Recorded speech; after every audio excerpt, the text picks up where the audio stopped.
vamos a hablar, hermanos, en esta primera parte, de un tema que es vital para todos aquellos que formamos parte de una iglesia cristiana y queremos que nuestra iglesia cristiana sea cada vez mejor.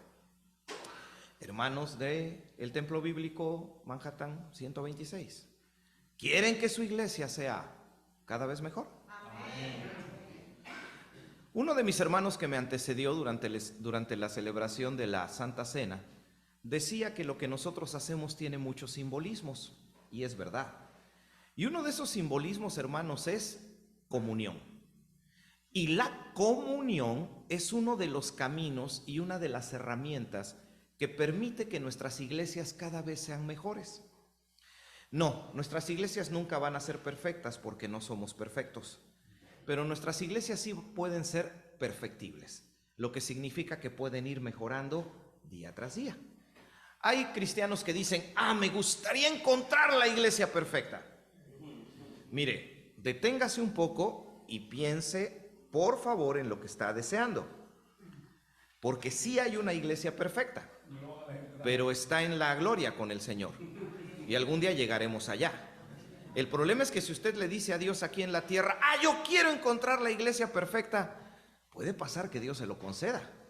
Y que Dios le diga, ok, ven a mi presencia entonces, para que aquí disfrutes de la iglesia perfecta. La iglesia del Señor no es perfecta, pero sí perfectible. Y una de las formas en que podemos lograr que la iglesia del Señor sea perfecta es teniendo más comunión, una más íntima comunión. Recuerde, comunión no es opinar lo mismo. No se equivoque. No vamos nunca a opinar lo mismo. Somos diferentes. Comunión es hacer a un lado nuestras diferencias y aún a pesar de esas diferencias, unirnos en Cristo para poder trabajar juntos. Ahora, ¿cómo podemos hacer más fuerte la comunión? ¿Cómo podemos lograr que nuestra iglesia, nosotros la visualicemos como una familia espiritual? Como un grupo de personas que tienen un mismo sentir y que se pueden unir juntos para servir al Señor. ¿Sabe cómo lo podemos lograr? Bien simple, cumpliendo nuestras responsabilidades. Porque el hecho de que aquí, en el Templo Bíblico 126, haya una mayor comunión, ¿de quién es responsabilidad? ¿De los líderes? ¿De los diáconos? ¿De los congregantes? ¿O de todos? Exacto. Entonces, si todos somos una familia espiritual, cumplamos con esas responsabilidades que nos pueden llevar a tener una mayor comunión. Ahora, en la Biblia, ¿dónde encontramos esas responsabilidades? Siempre que usted en la Biblia encuentre un versículo donde aparezca la frase los unos a los otros, siempre que usted en la Biblia encuentre la frase los unos a los otros, ahí usted tiene algo que puede hacer para hacer más fuerte su familia espiritual, para tener mayor comunión. Dependiendo la versión de Biblia que usted utilice, va a encontrar entre 12 y 14 versículos en el Nuevo Testamento donde aparece la frase los unos a los otros. Hoy vamos a estudiar una de ellas, pero antes de eso, hermanos, si alguien lleva gusto, en pantalla yo les comparto los espacios de redes sociales donde ustedes pueden tener oportunidad de seguirme. Ojalá y pudieran acompañarme en Facebook, en Instagram, en WhatsApp. Si usted me proporciona su número telefónico, tranquilo, no le voy a ofrecer nada, no le voy a vender nada. Al contrario, le quiero compartir, tengo 14 libros que yo puedo enviarle de manera totalmente gratuita. En las actividades que hemos tenido a través de Zoom, incluso ya les he compartido sobre uno de ellos, sobre la paternidad cristiana, y con todo gusto puedo hacerles llegar ese material, así que hermanos, ojalá y puedan acompañarnos. Quiero que nosotros visualicemos a nuestra iglesia como una familia espiritual. Y para poder ver a nuestra iglesia como una familia espiritual, recuerden, tenemos que atender las recomendaciones que la Biblia nos da. Y esas recomendaciones están en todas las citas donde aparece la frase los unos a los otros. Hoy vamos a ver una de esas frases. Les voy a invitar a que abran su Biblia en la carta del apóstol San Pablo, a los Gálatas, capítulo 5, versículo 13. Ahí aparece una de las expresiones que dicen los unos a los otros. Y ahí está una responsabilidad, un trabajo, una actividad, algo que tú y yo podemos hacer para que esta nuestra familia espiritual tenga una mayor comunión y cada vez se convierta en un espacio que crezca más, no solo en número, sino también en algo importante que hablaremos en el siguiente tema, que es la santidad. Gálatas capítulo 5, versículo 13. Mis hermanos, seguramente los que ya llegaron, ya encontraron la frase. ¿Cómo dice? Antes bien, servíos en amor, por amor, los unos a los otros. Ahí aparece la frase.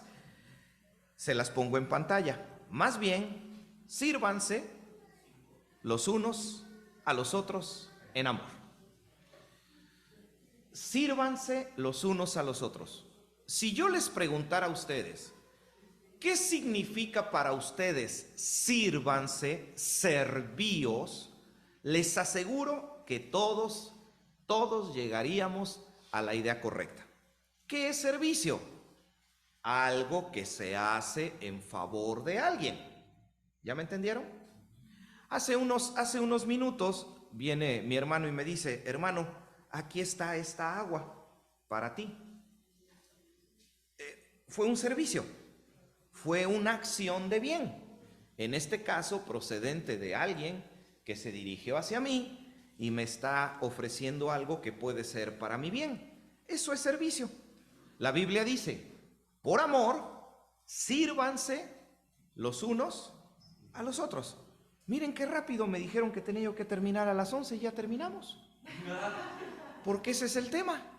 Sírvanse los unos a los otros en amor. ¡Qué fácil! Sin embargo, hay un detalle que quiero que observemos para que entendamos lo que Pablo tenía en su mente cuando nos dijo, sírvanse. Y ese detalle es algo que yo espero vaya generando el interés de ustedes y lo vayan descubriendo conmigo. Vamos a hacer un ejercicio maravilloso. Vamos a hacer un análisis del texto bíblico, versículo a versículo, para que ustedes conmigo encuentren ese detalle que muchos no se dan cuenta. Y les aseguro que cuando lo encuentren se van a sorprender. Bien, cuando se suele estudiar la palabra de Dios, existe una recomendación básica para estudiar la palabra de Dios. Si usted quiere encontrar el significado de lo que dice un texto, tiene que revisar el contexto, ¿no? Lo que hay antes y después del pasaje. Lo que se suele llamar contexto anterior, contexto posterior. Eso significaría estudiar lo que está antes de Gálatas 5:13, después de Gálatas 5:13. Hay que leer los textos con su contexto, porque si no, se vuelven un pretexto. Como dijo alguna persona, ¿no? Hoy quiero que Dios me hable, ¿no? Abre la Biblia y pone su dedo. ¡Pum! Ay, y empieza a leer. Y Judas fue y se ahorcó. Uy, no, dice, no, eso sí está fuerte. No, eso no me gustó. A ver, va de nuevo. ¡Oh! Y encuentra uno que dice, y ahora ve y haz tú lo mismo. Entonces, hay que tener mucho cuidado. Hay que estudiar la palabra de Dios con su texto y su contexto. Y al estudiar precisamente eso, nos vamos a sorprender porque pareciera que las palabras de Gálatas 5:13 van en una dirección diferente de su contexto. No lo estoy opinando yo, lo vamos a descubrir. Por favor, vamos a regresar ahí con su Biblia abierta a los versículos anteriores a Gálatas 5:13. Para poder respetar el tiempo, yo quiero analizar únicamente 3 versículos de contexto. El primero de ellos es Gálatas 5:1. Gálatas 5:1 es el primer versículo que quiero que veamos en el contexto.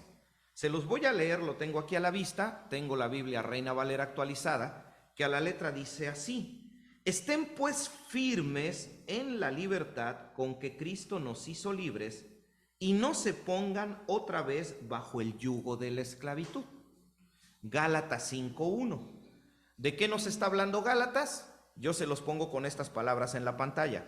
Nos viene hablando Gálatas 5:1 de que en Cristo yo ya estoy libre, así que no debo volverme a esclavizar. Digo, en palabras simples es lo que dice. Gálatas 5:1 dice: por favor, Anden en la libertad con que Cristo os libertó. Ya no vuelvan al yugo de esclavitud. Se está refiriendo al pecado. Lo que está diciendo Gálatas es, cuando tú viniste a Cristo, el Señor perdonó tus pecados. Y gracias a la ayuda del Espíritu Santo que mora en ti, tú puedes tomar dominio sobre tus hábitos pecaminosos. Ya no te vuelvas a esclavizar. A ver, veámoslo así. Imaginemos a un esclavo, rodeado de cadenas, ¿no? Por todos lados. No se puede mover. Esas cadenas son el pecado. Nuestras pasiones desordenadas, con las que todo el tiempo batallamos. Y ahí está ese esclavo. Imaginen que cuando venimos a Cristo, ¿qué le pasa a las cadenas? Se caen, ¿sí me entienden? Y se quedan ahí. ¿Qué es lo que está diciendo Pablo? No vuelvas a levantar tus cadenas. Ahí se quedaron. No tiene caso que las levantes. No vaya a suceder que haya algún cristiano que ya libre de sus cadenas puede mover sus extremidades, ya puede hacer lo que él quiera, comience a mirar hacia abajo y diga: ay, qué bonitas se ven mis cadenas. Ay, es que eso del chisme me encanta. Es que eso de hablar de alguien que no está presente y decir cosas cuando no está presente es bien bonito, porque como que se siente que tiene uno el control. Y si recojo nada más un eslabón de la cadena pequeñito, chiquito, no la levanto toda, nada más un pedacito de la cadena. Y si estoy en casa después de la reunión del día domingo, mientras estamos comiendo, y si ahí empiezo a hablar un poquito del hermano que se portó medio mal en la reunión, es un pequeño chismecito, no pasa nada. Se nos olvida que un poco de levadura. Y muchas veces los cristianos llegan y agarran sus cadenas y se las vuelven a poner. Eso es lo que está diciendo Pablo en el pasaje, ¿me entendieron? Si Cristo ya te ha libertado, no te vuelvas a esclavizar. Recuerden, ese es el contexto. El contexto nos está hablando de esclavitud. ¿Sí entendimos eso? Esclavitud y libertad. Ese es el contexto. Esclavitud y libertad. Muy bien, seguimos adelante. Luego, Gálatas capítulo 5, versículo 4. Quiero respetar el tiempo que me fue asignado, por eso es que no vamos a leer todos los versículos, solo quiero concentrarme en aquellos que nos muestran las ideas claras del contexto. Gálatas capítulo 5, versículo 4. Dice así: ustedes, que pretenden ser justificados en la ley, han quedado desligados de Cristo y de la gracia han caído. ¿De qué nos viene hablando este pasaje? Que no debo volver a esclavizarme de la ley. ¿Y por qué Pablo ahora, después de hablar de la esclavitud espiritual que se acabó en Cristo, ahora aborda la idea de la esclavitud bajo la ley? Porque recuerde, estamos hablando de una carta, carta a los Gálatas, que Pablo escribió y que la envió a una región llamada Galacia, donde él en su primer viaje misionero fundó varias iglesias. Y varias de esas iglesias, en varias de esas iglesias, los miembros eran de nacionalidad judía, lo que significa que ellos tenían todavía aquí en su mente, para que me entiendan, todavía tenían en su mente las ideas de su formación religiosa, que estaba basada en la ley de Moisés. ¿Qué les está diciendo Pablo a esos que tenían esa formación judía? No se vuelvan a esclavizar de la ley. Si ustedes conocieron la ley, si la ley de mandamientos los esclavizó, si Cristo ya los libertó, ya no se esclavicen de nuevo a la ley, porque si no han caído de la gracia. El día miércoles hablamos sobre la gracia. Ojalá y vuelvan al tema en el canal de YouTube Templo Bíblico 126, que yo he promocionado mucho, porque tuvimos un tema muy interesante sobre los 3 aspectos bíblicos de la gracia. La gracia se recibe, para quienes nos acompañaron en miércoles, la gracia se recibe, pero también la gracia se vive y también la gracia se comparte. Así que, mis hermanos, Pablo le dice a aquellos que están escuchando su carta que ya no pueden volver a esclavizarse de los hábitos pecaminosos, y aquellos que han conocido la ley, que para nosotros un equivalente sería las cuestiones religiosas, ya no se esclavicen de cuestiones religiosas, ya son libres en Cristo. Si se van dando cuenta del contexto, tenemos que llegar a 5:13, pero queremos ver lo que está antes. Mis hermanos, ¿hasta aquí vamos entendiendo? Creo que está bien sencillo, pero ahorita vamos a llegar a algo que les decía yo, parece que no cuadra, parece que no compagina, pareciera que no hay lógica. Vamos a una tercera cita de contexto, que es nuestro propio pasaje que leímos, Gálatas capítulo 5, versículo 13. Pero ahora vamos a concentrarnos en la primer parte del versículo. Ustedes fueron llamados a la libertad, hermanos, solamente que no usen la libertad como pretexto para la carnalidad. Más bien, sírvanse los unos a los otros por medio del amor. Ese pasaje muy conocido de Gálatas, ¿no? No uséis vuestra libertad como ocasión para la carne. Muy conocido esa parte de Gálatas. Bueno, junto a esa parte de Gálatas está: sírvanse por amor los unos a los otros. Así que vamos entonces con la tercera idea del contexto que aparece aquí en la pantalla. No debo volver a esclavizarme del pecado. No usemos la libertad que tenemos en Cristo como ocasión para la carne, porque de lo contrario nos vamos a volver a esclavizar. ¿Cuál es la parte que espero ustedes conmigo se den cuenta que parece no tener lógica? Es esta parte. El contexto, desde el versículo 1 hasta el versículo 13, si se dan cuenta, el contexto es esclavitud, libertad en Cristo.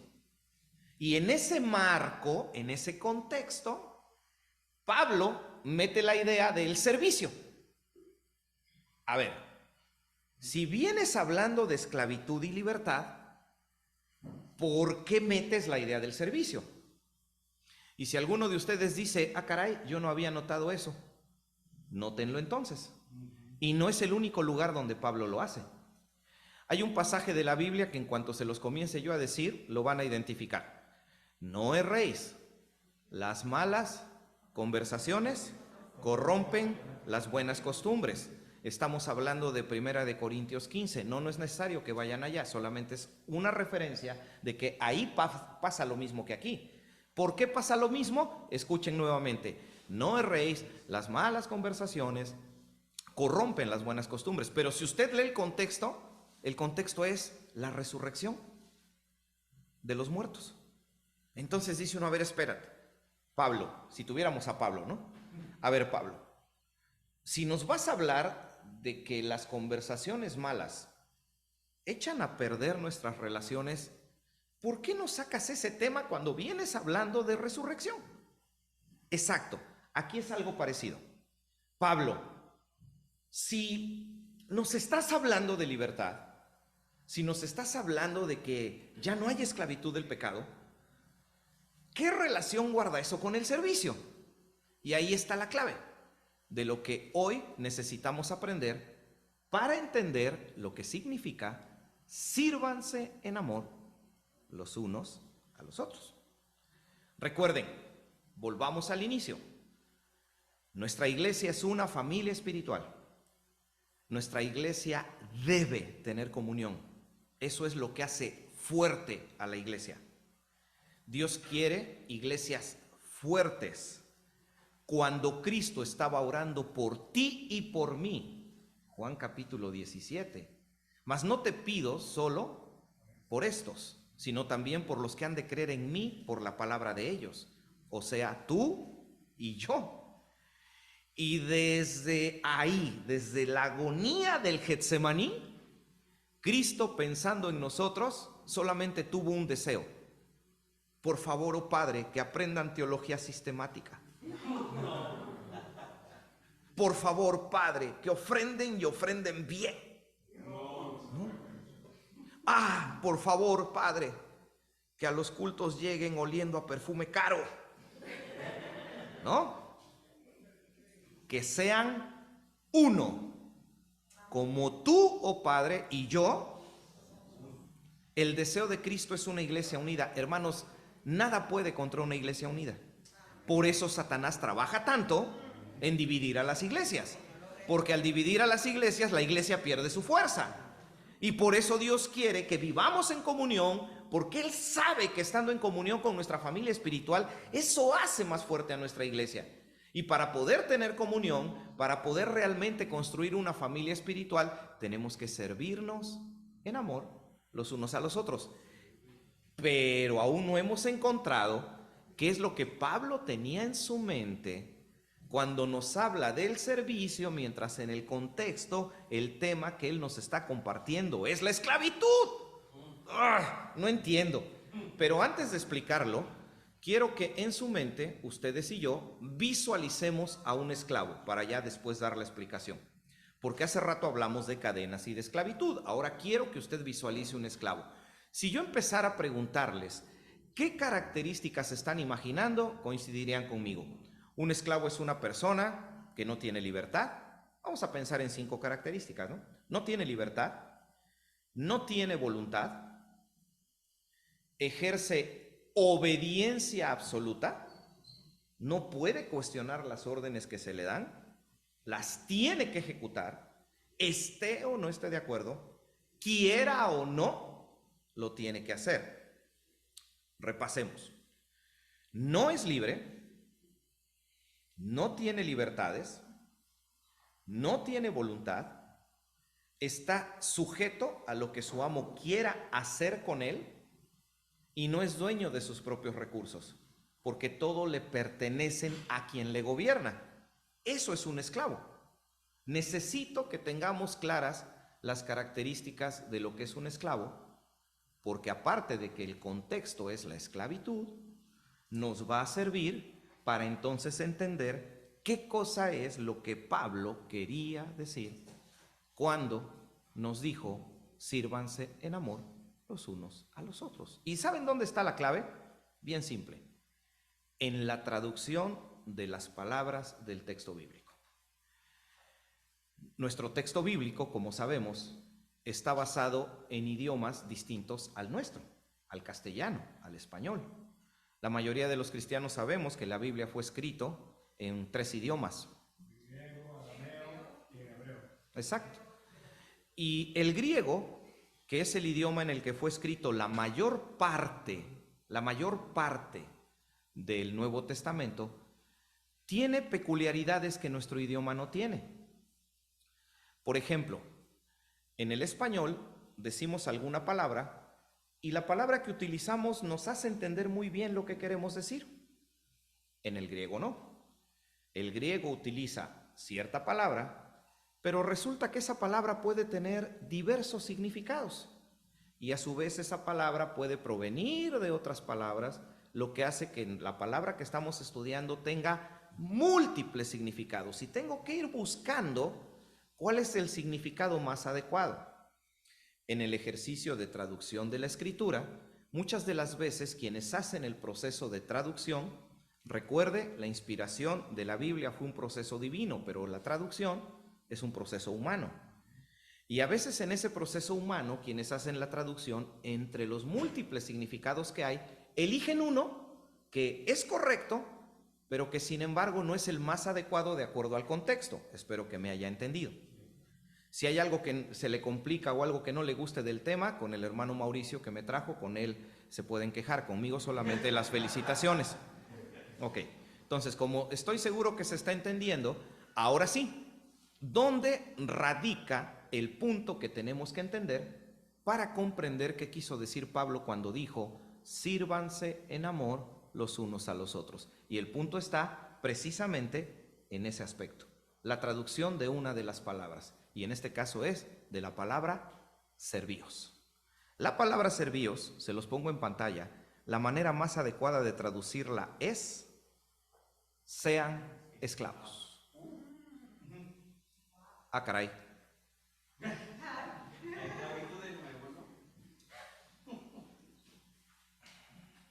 A ver, volvamos a traer a la mente nuestra cita. Antes bien, sean esclavos por amor los unos de los otros. Esa parte ya no me gustó. Se los quiero plantear a través de una pregunta. ¿Cómo le viene eso a nuestro ego? Imagínense el hermano en la iglesia, que suele ser quien nos comparte alabanzas. Imagínenselo aquí, ¿no? Bien entonado el hermano, ¿no? Corbata en su lugar, camisa planchada, saco impecable, la pista lista, porque hoy le toca compartirnos una alabanza. Y ahí está el hermano, ¿no? Uy, y para colmo, es barítono. Uy, esas voces suenan bien, ¿eh? Déjenme un poquito para lubricar. Y ahí tenemos a ese barítono que está aquí y se pone a cantarnos una alabanza, una muy conocida en el mundo cristiano. ¿Cuán grande es él? Y ahí está el barítono, ¿no? Mi corazón oigan, se oyó bien, ¿eh? A ver. Sí se oyó bien. Mi corazón entona la canción. Y la iglesia, ¿no? Cuán grande. Ay, no, qué bonito. Y imagínense el hermano barítono, ¿no? Uy, termina de cantar, recoge aquí su letra que trajo, que ni la usó porque ya se la sabe de memoria, ¿no? Pero nada más era para que se viera aquí importante. Recoge su letra, recoge sus cosas, se baja de acá, o mejor dicho, camina hacia allá. Y ahora imagínense que al hermano que canta, ahí en la puerta, alguien se detiene y le dice: oiga, disculpe, hermano barítono cantante de la iglesia, hoy le toca limpiar los baños. No, óigame, no. Discúlpeme, yo canto en la iglesia. Yo soy el barítono. Póngame a cantar. Yo no lavo baños, no paso la aspiradora. Tampoco tengo que saludar a los hermanos, porque yo soy el que canto.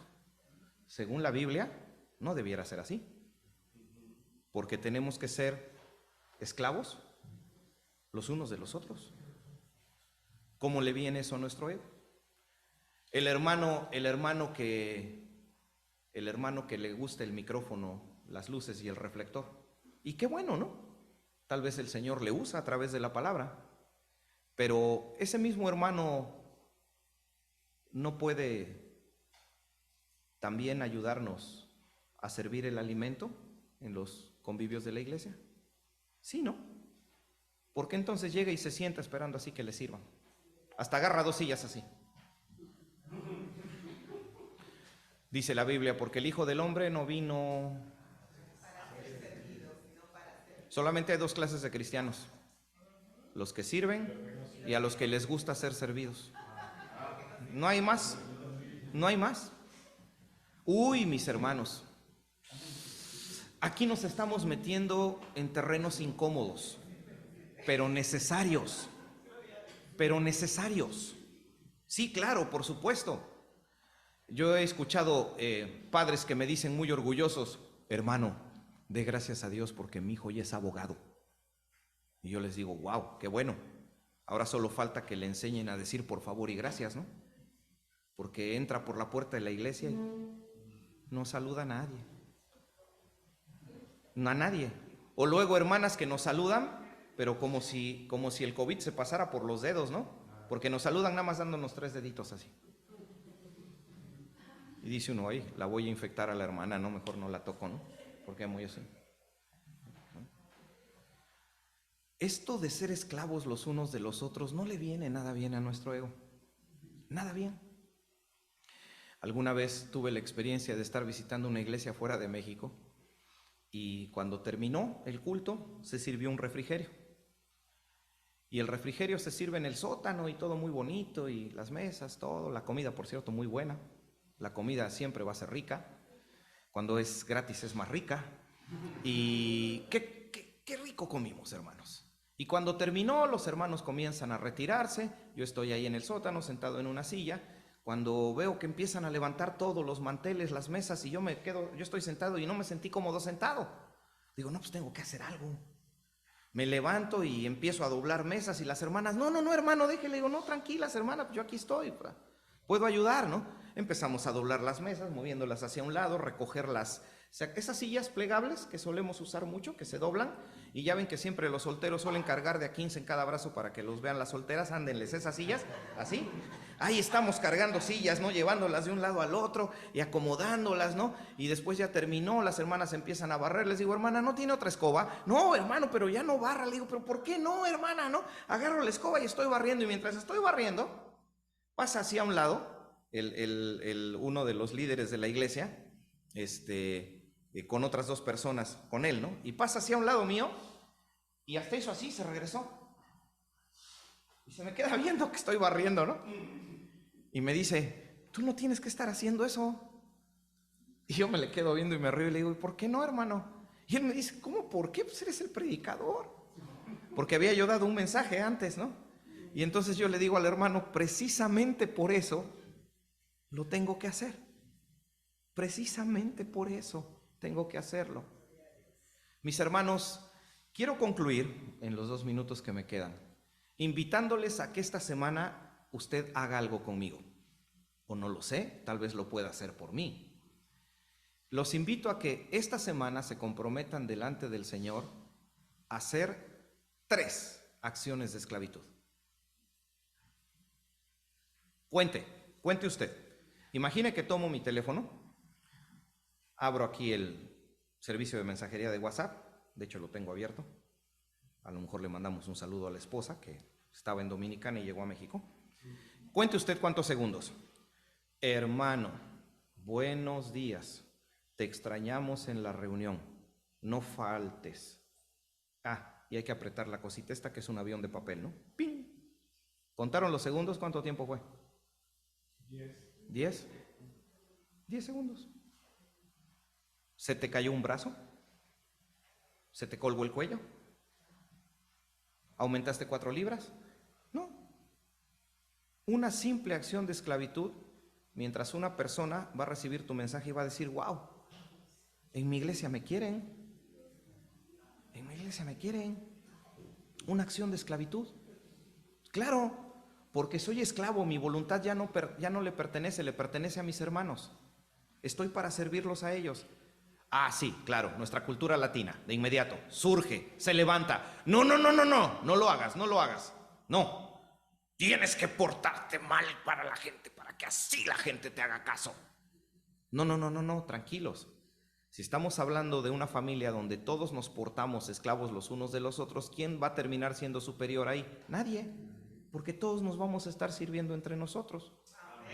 Sí, en serio, 5 segundos, una acción de esclavitud, 5 segundos. Imagínense llegar a la casa después de terminar el servicio, llegar a la casa, comprar la comida. Sí, eso de hacer comida los domingos como que no. Comprar la comida, comer muy rico en casa. Imagínense, jóvenes, aquí veo muchos jóvenes, que en ese momento los jóvenes se levanten y digan, hey ma, tranquila, yo lavo hoy los platos. ¡Guau! Casi la casa se va a caer. Un milagro, como cuando se abrieron las aguas del Mar Rojo. ¡Qué milagro! Oigan, pero qué maravillosa acción de esclavitud, ¿no creen? El hecho de que el hijo diga, voy a servir a mi familia y los lavo. Sí, yo sé, mamás, en la noche los tenemos que volver a lavar otra vez porque no los lavan bien. Pero qué bonita acción de esclavitud. ¿Sí ya me entendieron? Acción de esclavitud. Hoy, un esposo cristiano, cansado, agotado, la semana estuvo pesada, hubo tiempo extra, y aún en medio del cansancio, el esposo cansado llega en la noche, toma a la esposa por el hombro y le dice, mi vida, gracias por ser mi esposa, sin ti esto no sería posible, en verdad. ¡Guau! ¡Qué acción de esclavitud! Cuando a lo mejor tiene 35 años, que fue la última vez que te dijo que te amaba. Acciones de esclavitud. Eso es a lo que yo quisiera invitarles, hermanos. Así que voy a hacer una pequeña oración para concluir, pidiendo que Dios, por medio de su Espíritu, nos muestre cómo tomar esto para volvernos hacedores. No solo oidores, pero esa es la invitación. Créanme, si lo hacen, no estoy exagerando al decirles que en 6 meses nuestra iglesia se transforma por completo. Y el Señor añade más a los que han de ser salvos porque llegan a un lugar donde se sienten parte de una familia. Mis hermanos, oremos en esta parte, pero no se han librado de mí. En unos minutos regreso con ustedes. Oremos, hermanos. Señor y Dios eterno, en cuanto a la exposición de tu palabra, te quiero por medio de esta oración, Señor, entregar el resultado de la misma y el fruto. Que a través de la acción de tu Espíritu que nos guía a toda verdad, hoy hayamos entendido, Señor, que como iglesia es nuestra responsabilidad cultivar, sostener y fomentar la comunión de nuestra familia espiritual. Cuando vemos a la iglesia como una familia, la empezamos a cuidar porque nos sentimos parte de algo. Por eso es importante atender todas estas recomendaciones que hay en el Nuevo Testamento, donde tú inspiraste a distintos escritores a escribir la frase los unos a los otros. Hoy hemos entendido que para que nuestra familia espiritual sea fuerte, tenemos que servirnos por amor. Pero ya nos quedó claro, tenemos que ser esclavos los unos de los otros. Por favor, Señor, doblega nuestro ego se resiste, nuestro ego no quiere, nuestro ego quiere ser servido, no quiere servir, nuestro ego quiere, Señor, ser reconocido, no quiere reconocer, y a veces hacemos acciones de esclavitud y andamos con nuestra lengua contándolas por todos lados. Yo hice, yo di, yo ofrendé, yo ayudé. No, Señor, son cosas que hacemos para mantenerlas ahí, Señor, con nuestra boca cerrada, porque las hacemos para glorificarte a ti, no para recibir ningún reconocimiento, sino para que tú seas quien reciba la gloria. Ayúdanos a entender eso, Señor, y que en lo cotidiano esta semana mis hermanos del Templo Bíblico 126 se comprometan a realizar 3 acciones de esclavitud. Señor, no en mucho tiempo transformarás esta iglesia nuestra y tuya. Y, Señor, lograrás que nos veamos realmente como una verdadera familia espiritual. Por esto doy gracias y pongo en tus manos, Señor, el fruto de esta exposición. Y oramos a ti en el nombre de Jesucristo. Amén. Mis hermanos, muchas gracias.